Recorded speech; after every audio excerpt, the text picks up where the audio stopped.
All right, let's dive right into this explainer of Leo Tolstoy's absolute masterpiece, God Sees the Truth, But Waits. We're going to unpack a totally gripping, detailed summary of a story about incredible suffering, unshakable faith, and the genuinely heavy price of truth.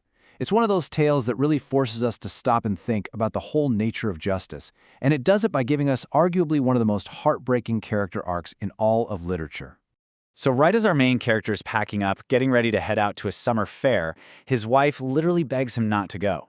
She tells him about this awful prophetic dream she just had, where he comes back from the town, takes off his cap, and his hair is completely gray. It's this brilliant use of dramatic irony right out of the gate. He just kind of laughs it off, tells her it's actually a lucky sign and he's going to sell all his goods. But for us reading it, we immediately get that chilling, sinking feeling that something terrible is about to happen. Okay, part 1. The Omen and the Journey. Let's take a quick look at the pretty carefree life our main guy was living before everything fell apart. So we start with Ivan Dmitrik Aksionov. Tolstoy paints him as this vibrant, handsome merchant living in the town of Vladimir. He's got a house, a couple of shops, and honestly, he's just a really fun guy. Fair-haired, curly-headed, always playing his guitar and singing. He did have a bit of a wild phase with drinking when he was younger, but he really settled down after getting married.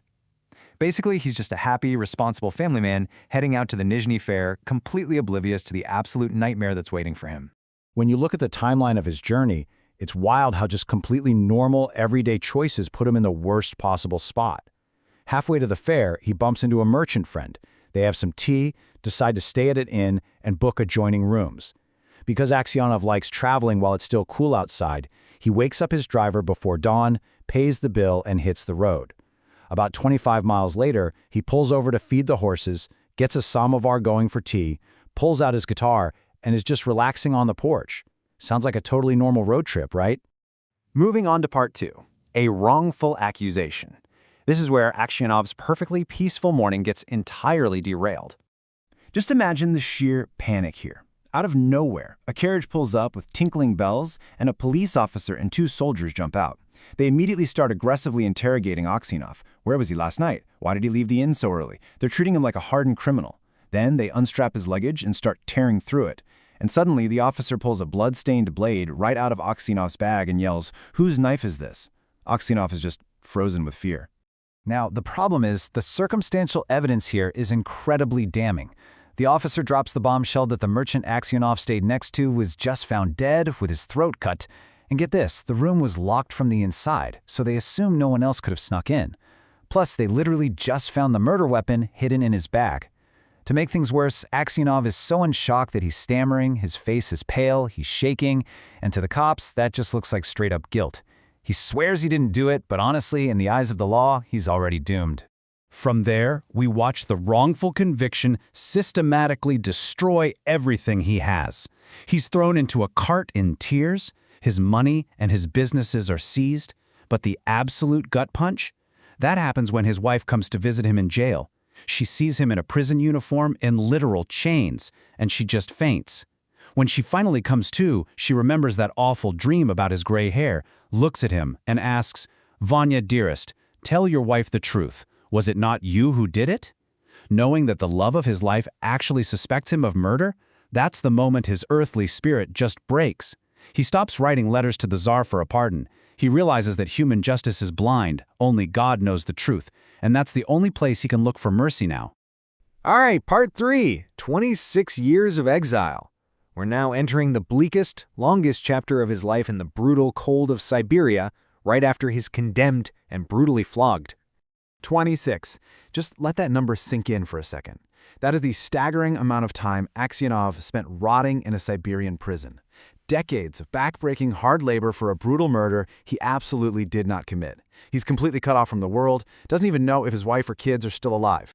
And the physical and mental toll this takes is total. That vibrant guitar-playing merchant? He's gone. Erased. Exactly like his wife's dream predicted, his hair goes white as snow. His beard gets long and thin. All that fun and laughter is just dead. He walks slowly, barely talks, never smiles. Instead, he pours all that lingering grief into faith. He learns to make boots, buys a religious book called The Lives of the Saints, and sings in the prison choir. The guards actually really like him because he's so meek, and the other inmates respect him so much they call him grandfather and the saint. He becomes their designated peacemaker. Section 4. The murderer revealed. So Aksionov has accepted this quiet, completely resigned prison life.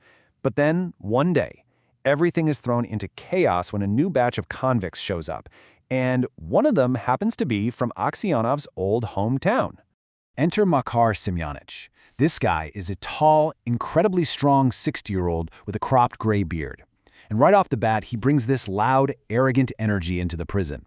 He starts bragging that he got sent to Siberia just for, quote, borrowing a horse to get home faster, but then he casually drops that he once did do something actually bad and totally got away with it.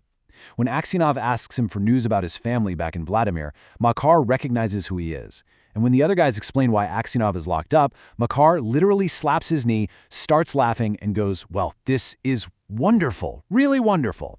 Aksionov obviously gets suspicious and pushes Makar, asking if he knows who really killed that merchant. Makar tries to play it cool, but then he makes a massive, fatal mistake.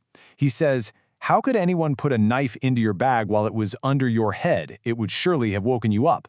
That one tiny detail, knowing exactly where the bag was placed while Aksionov slept, that's the smoking gun. In that instant, Aksionov knows beyond a shadow of a doubt that he is staring right at the actual murderer, the very man who stole his entire life. You can imagine the mental tailspin this triggers. It plunges Aksionov into absolute agony.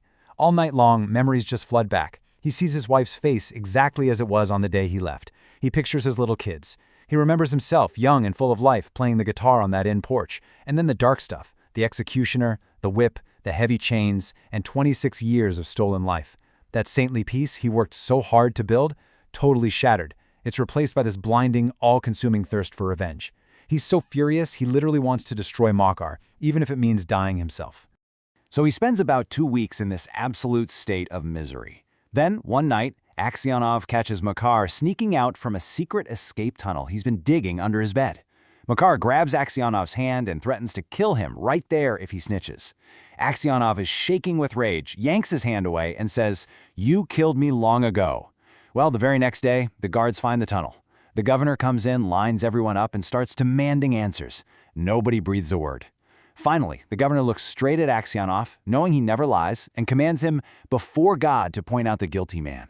We've hit the climax here. What on earth do you do in that situation?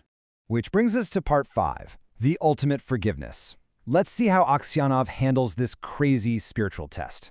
So Makar's just standing there trying to look bored, not even making eye contact, fully bracing himself to get ratted out and probably flogged to death.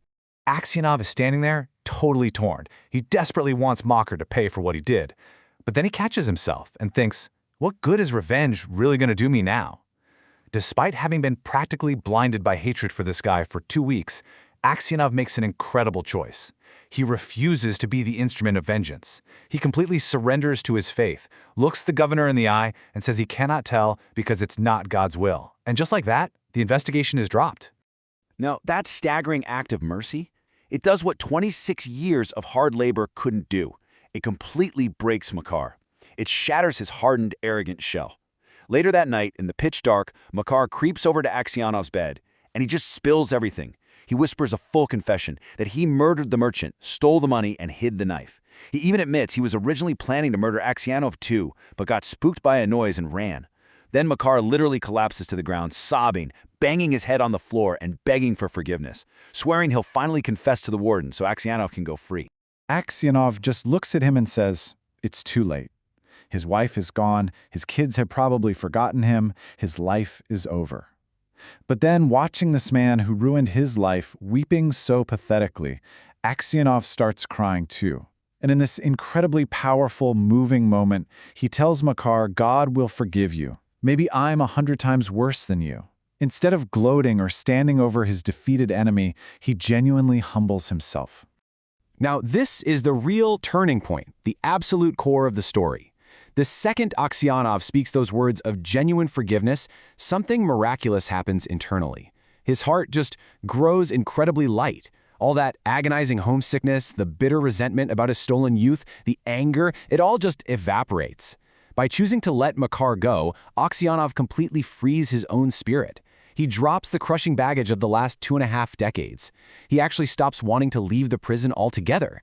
At that point, he only wants his final hour to come in peace. And to his credit, Makar follows through. Even though Aksionov said it didn't matter anymore, Makar goes to the authorities and officially confesses to the 26-year-old murder. Slowly but surely, the huge, clunky gears of the justice system turn to fix this monumental mistake, and the official paperwork for Aksionov's release is finally typed up. But as Tolstoy points out so clearly, human justice is just painfully flawed and almost always too late. Because by the time that official pardon finally arrives at the prison, Aksionov has already passed away. It brings the entire narrative full circle, right back to that crushing realization he had in the town jail all those years ago. Human systems, even the people we love, will fail us. At the end of the day, only God can truly know the truth. So, as we wrap up this explainer, I want to leave you with something to chew on. Aksionov died a prisoner in Siberia, and the system cleared his name just a little too late. But when you think about that profound, overwhelming peace he felt the moment he forgave the man who destroyed him, we really have to ask ourselves what freedom actually is. Was true justice the piece of paper that arrived too late, or was it the lightness of his soul at the very end?